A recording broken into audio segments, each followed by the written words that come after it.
Hello and welcome to episode 8 of Data After Hours.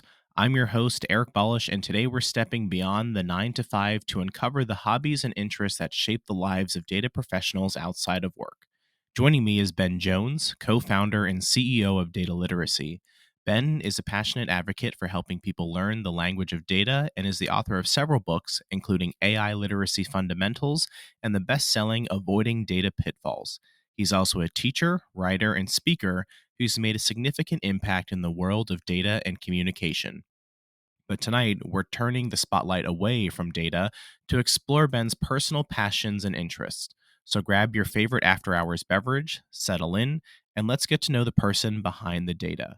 This is Data After Hours.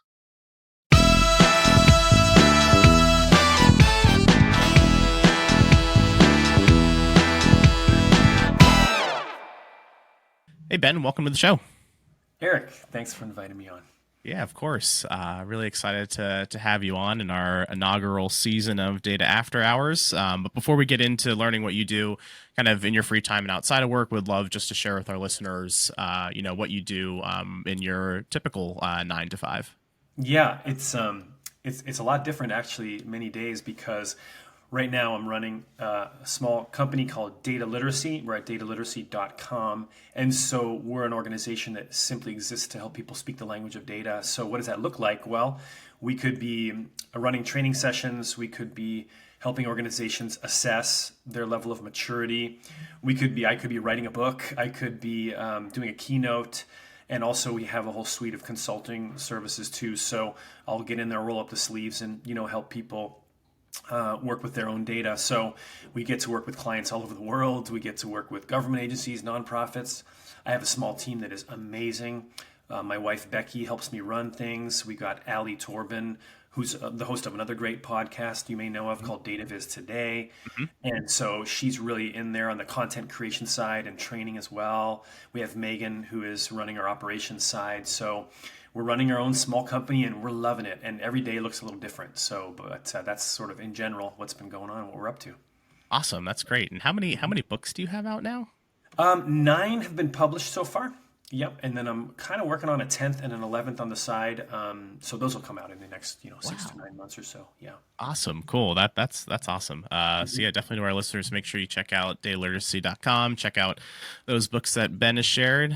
So when you're not, your typical 9 to 5, what are some things that you like doing? I know some of the things we talked about just before we got on here. Mhm. Ballroom dancing is a new hobby, right?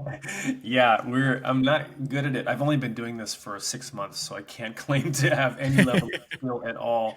But it's a blast. So my wife Becky and I, we always wanted to do this. We've always Hmm. talked about doing this, and then eventually we just said, let's dive in. And so we were Hmm. coming off the freeway in Redmond, where we live up in Washington, and there was a sign, out on the lawn for ballroom dancing lessons. So we said, let's go for it. So we've been doing it. I think we've done maybe something like 12 or 15 lessons thereabouts. Sweet. And it's a lot of fun. It's really challenging. Um, but we're having a good time. We're down in Palm Springs right now, and we went out to just like some live music kind of dance floor Hmm. here in the area a couple days ago, and we tried out some of our moves, and I guess it went fairly well. I don't know. So, Oh but yeah, yeah, that's it's yeah. fun to learn something new. Yeah. When you see those like couples at a wedding, or you're just like out for live music, and then they just know like what they're doing. It's like, Yeah. oh man, I wish I could do that. And Yeah. yeah, I think Same. when my wife and I, Olivia, we started taking dancing lessons for our wedding last October. Oh yeah.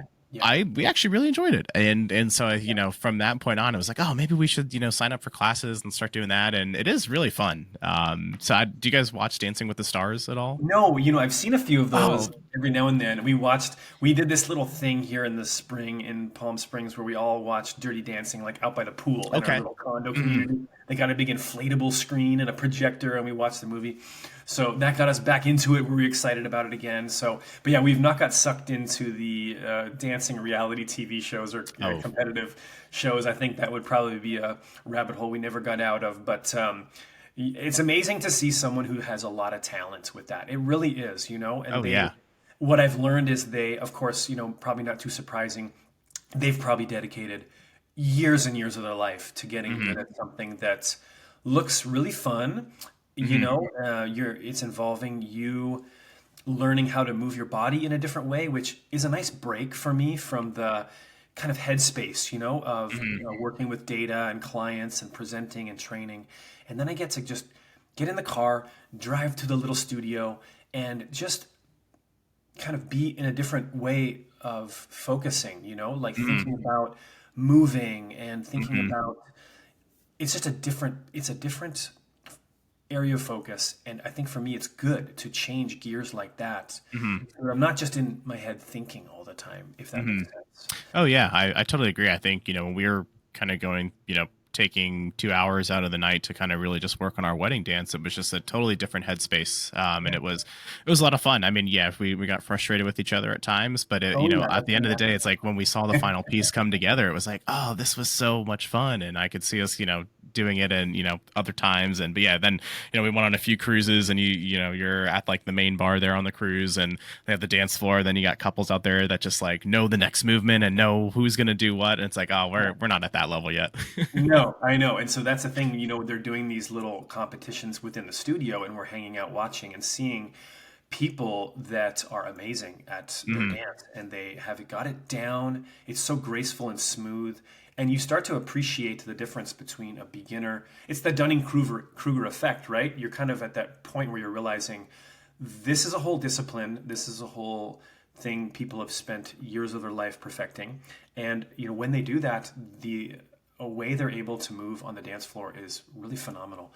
And Hmm. that it does take you can't just get there overnight. Hmm. And of course, that's not really surprising to people who are listening, I'm sure. But when you start to do it, you really feel that journey of what it's like to be a beginner, of what it's like to feel the uphill climb of struggling with things, and and then working at it and getting a little bit better, a little bit better. So we're just at the beginning phases of that Hmm. journey, and I'm just loving being a beginner, and Hmm. being able to think about moving my body instead of just moving a mouse, Yeah, and yeah. Oh, the strength. I hear you. Yeah. Yeah, I would definitely, if you want to dedicate the time to it, Dancing with the Stars it's really fun because it's people like you and me that, yeah, sure they're professional athletes or they're, famous celebrities, but a lot of them don't have dancing experience, and so they just Mhm. get on there, and then to see their progression, every week through the show, it is really cool. And I mean, the production on what they do for Dancing with the Stars is really cool. So we watch that all the time. Derek Huff Mhm. is Mhm. one of the judges that we're a big fan of. We're gonna go see him in Vegas in December when he's at the Fountain Blue, and so we're really excited to see. I mean, and you're right when you see like people dance like that and like tell a story and put their like so much passion into it, it really is moving, and Yeah. so it's something that we've really enjoyed. Yeah. It's exciting.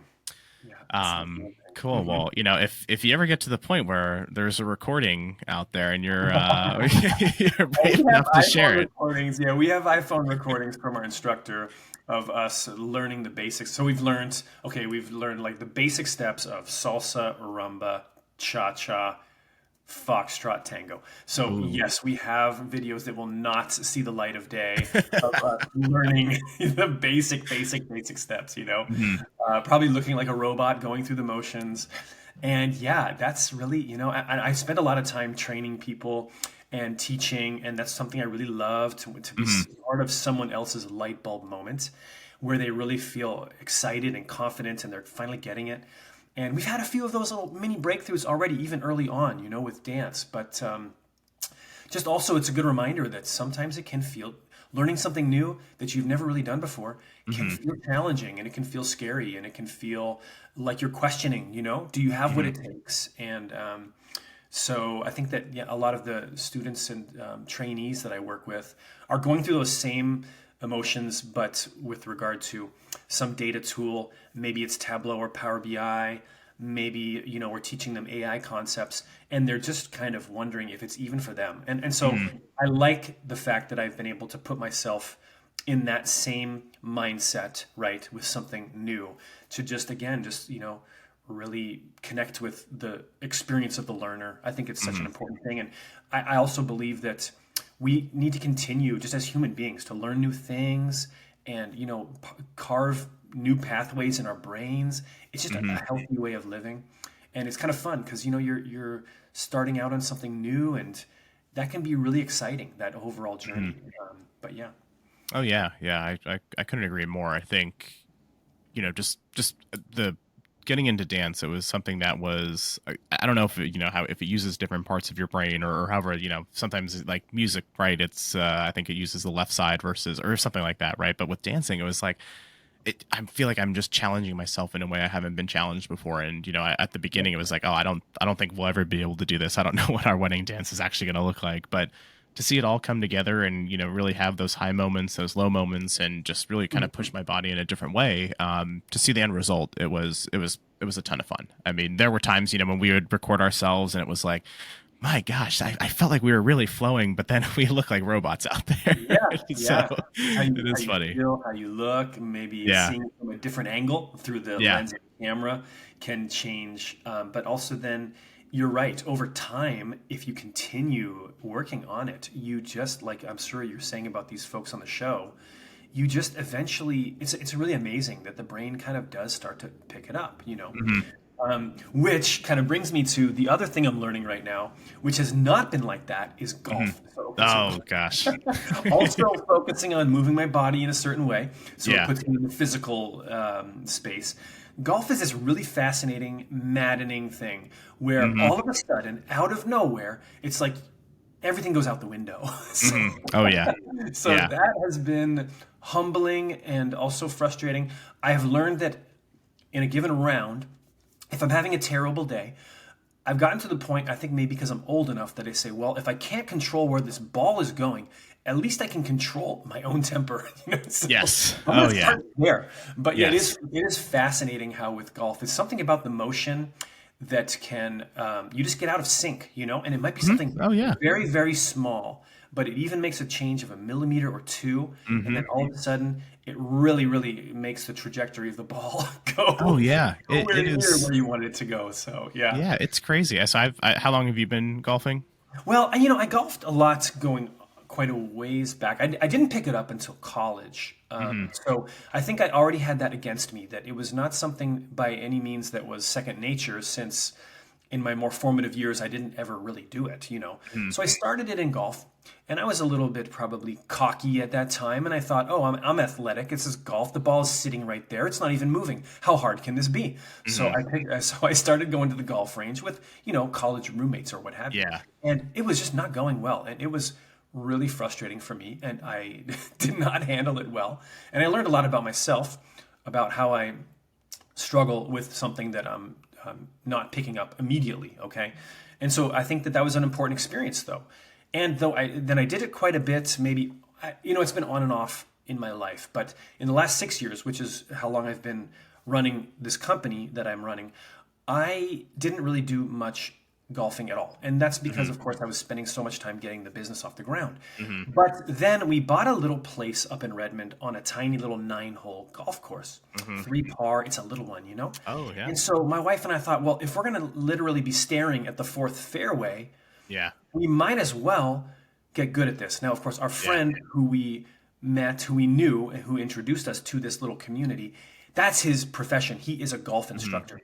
And so we thought, okay, well, let's kind of get some lessons Mhm. from Peter Berkner. If you're up in the Seattle area and you want to learn how to golf, there's no one better. I mean, he's really phenomenal. And so we've spent some time learning with him. And again, being the learner, doing something brand new. So I would say for me, it's been on and off. And there's been times I've broken maybe 100 or even 90. Mhm. But again, I haven't touched clubs in 5 years, as of Mhm. like this time last year. And then, yeah, like I said, I just found out, wow, I just have, it just went out the window. And then Mhm. so I got it back, and I thought, I'm good. Now I'm good. I remember he gave me some great pointers. I was doing well. I thought I'm set. And then a day came where it's just like worse than what it used to be, Oh yeah. I can't even figure out what changed. And so it's kind of back to the drawing board, right? And then also just kind of going, yeah, that's sort of the journey of learning golf, is that Mhm. every now and then, all the wheels fall off and you're sitting there Mhm. by the side of the road going, this thing's going nowhere. So, yeah, so that's just part of the learning journey, which Yeah. is, I think to me, that's a part of the learning journey of golf that is kind of unique, that it can just go completely haywire, out Mhm. of nowhere, and even maybe not even knowing why. So, Oh yeah. Yeah. I started golfing. when I was younger, but then I started playing some other sports that took priority. So there was probably like 13 years there where I didn't golf, and I started picking it up after I moved to the DC area again. And now I'd say I'm pretty confident when playing, and I'm like I cannot seem to like I can break into the high 80s, but I can't like consistently shoot there. So I'd say I teeter between like high 80s, low 90s, which I'm pretty Mhm. happy with. Yeah, bogey Yeah, golf is great. yeah, Bogey golf is great. And also, that's absolutely. what I said to my wife. I'm like, look, I kind of know now how good I am at golf. And the fact is, I'm not going to become great. I mean, I don't have Hmm. time and I'm already Hmm. in my 40s. So it's not going to happen. So at least maybe I can say, okay, here's where I am. I know where I am. I've been tracking it with my Garmin watch. And so I keep score. And I kind of know what a decent round looks like for me. And I thought to myself, well, I might as well enjoy what that round is like, Yeah. you know? Because if I'm miserable doing what is probably pretty predictable, I can kind of guess Hmm. now, at least between a low and a high, what I'm pretty sure my round is going to look like. So if that's no fun for me, then maybe I'm doing the wrong thing. So I Hmm. just had to change my mind about it and just say, like, maybe that is good. Maybe I can enjoy that, you Hmm. know? Oh And yeah, just yeah. kinda When I laugh off a bad shot and shrug it off and just say, maybe the next shot's going to be the best shot. Maybe I hmm. can, kind of have that. So a lot of it has been yeah, really more mastering of self than mastering of Hmm. the sport itself, Oh, and for just sure. psychological. Yeah. Yeah, I think when I was younger, I would get like so frustrated all the time. And I was like, I'm gonna quit. I don't want to play this anymore. But now that I'm older, it's like, look, I love being outside. I love like the beautiful like architecture of like golf courses and like just how the sun can hit off of it sometimes, and it's beautiful. So I love being outside. I love being with my friends playing. And yeah, I get frustrated here and there, but I'm not going to go professional. There's no need for me to get so upset over something that, I know I'm not dedicating that much time to. So it's like, Exactly. Yeah. So you and figured out what I figured out, which is that yeah. some things in life you just learn to enjoy. You don't take it so seriously. You Hmm. don't need to be a perfectionist about it. And you look for the things that are super enjoyable and then you Hmm. focus on that. And then you Hmm. walk away going, I had a wonderful time, you Oh know? yeah, yeah. And every now and then you throw your clubs in the water and that's okay too. Yes, yeah, exactly. Yeah, it is to your point. It's like you could go out there one day, have the best round of your life, and then it's like, okay, I got it all figured out. And then you go out the next time, and like you change one small thing, and it's like now I'm pulling it to the right, or I just can't even like get it off the ground at all. It's like what did I Do you think change? Eric, It's just that crazy. is that like data to you though, or is it totally? Because to me, I'm kind of wondering like how would you compare that to learning, I don't know, some new technique or approach or software or something? Is it the same or is it very different than that for you?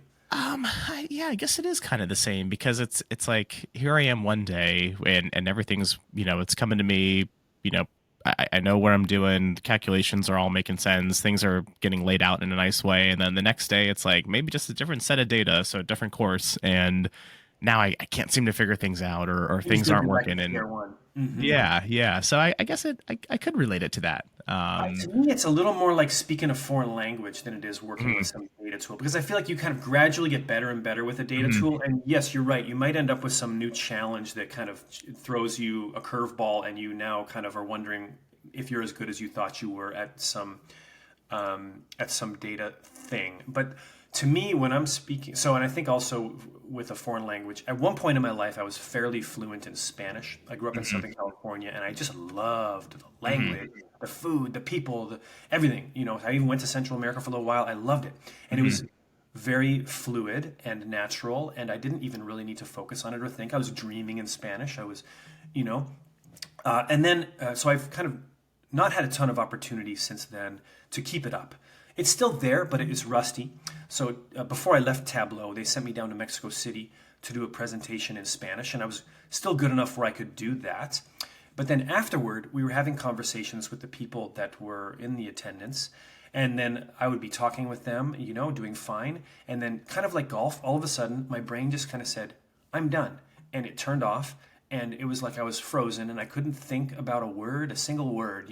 And anything they were saying to me was just, it's so strange like that. Kind of like golf, the whole thing just went kaput in a mhm. moment. Yeah. And then I would just have to kind of be patient, struggle through it. Eventually, it would kind of get back into sync, kind of like a golf swing. So yeah, it's just funny how different learning to do different things can present us with totally different challenges. And Mhm.